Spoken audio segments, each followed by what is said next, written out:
Chapter 6. The dreamers are the saviors of the world. As the visible world is sustained by the invisible, so men, through all of their trials and sins and sordid vocations, are nourished by the beautiful visions of their solitary dreamers. Humanity cannot forget its dreamers. It cannot let their ideals fade and die. It lives in them. It knows them as the realities which it shall one day see and know. Composer, sculptor, painter, poet, prophet, sage, these are the makers of the afterworld, the architects of heaven. The world is beautiful because they have lived. Without them, laboring humanity would perish. He who cherishes a beautiful vision, a lofty ideal in his heart, will one day realize it. Columbus cherished a vision of another world, and he discovered it. Copernicus fostered the vision of a multiplicity of worlds and a wider universe, and he revealed it. Buddha beheld the vision of a spiritual world of stainless beauty and perfect peace, and he entered into it. Cherish your visions, cherish your ideals. Cherish the music that stirs in your heart, the beauty that forms in your mind, the loveliness that drapes your purest thoughts.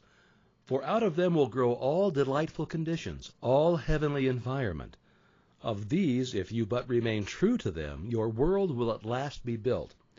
To desire is to obtain, to aspire is to achieve. Shall man's basest desires receive the fullest measure of gratification, and his purest aspirations starve for lack of sustenance? Such is not the law. Such a condition can never obtain. Ask and receive. Dream lofty dreams, and as you dream, so shall you become. Your vision is the promise of what you shall one day be.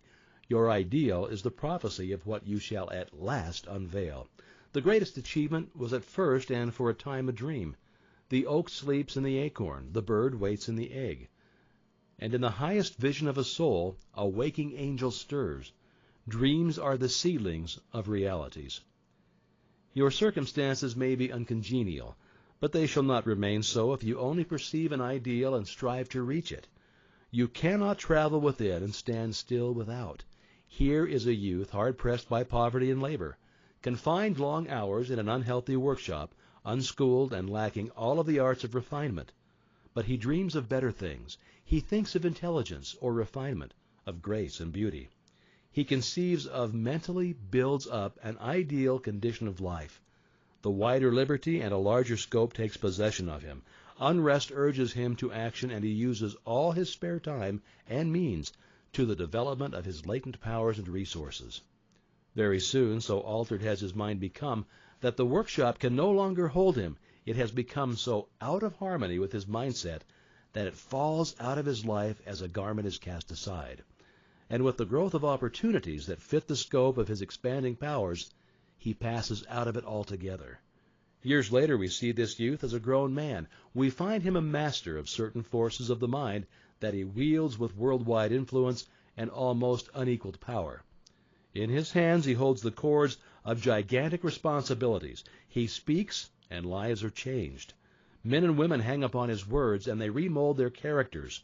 Sun-like, he becomes the fixed and luminous center around which innumerable destinies resolve. He has realized the vision of his youth. He has become one with his ideal.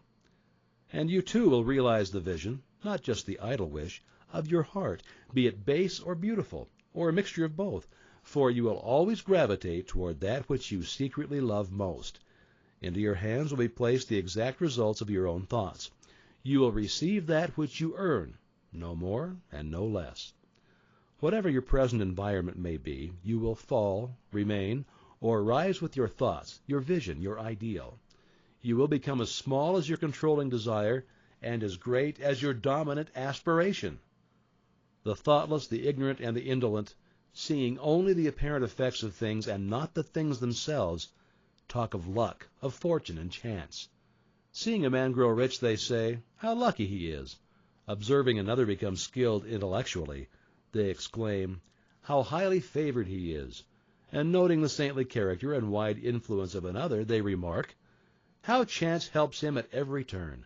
They do not see the trials and failures and struggles which these men have encountered in order to gain their experience. They have no knowledge of the sacrifices that they've made, of the undaunted efforts they've put forth, of the faith that they've exercised so that they might overcome the apparently insurmountable and realize the vision of their heart. They do not know the darkness and the heartaches. They only see the light and joy and call it luck. Do not see the long, arduous journey, but only behold the pleasant goal and call it good fortune. Do not understand the process, but only perceive the result and call it chance. In all human affairs, there are efforts and there are results. The strength of the effort is the measure of the result. Change is not.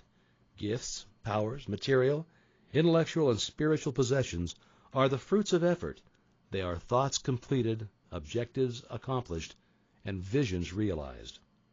The vision that you glorify in your mind, the ideal that you enthrone in your heart, this you will build your life by. This you will become.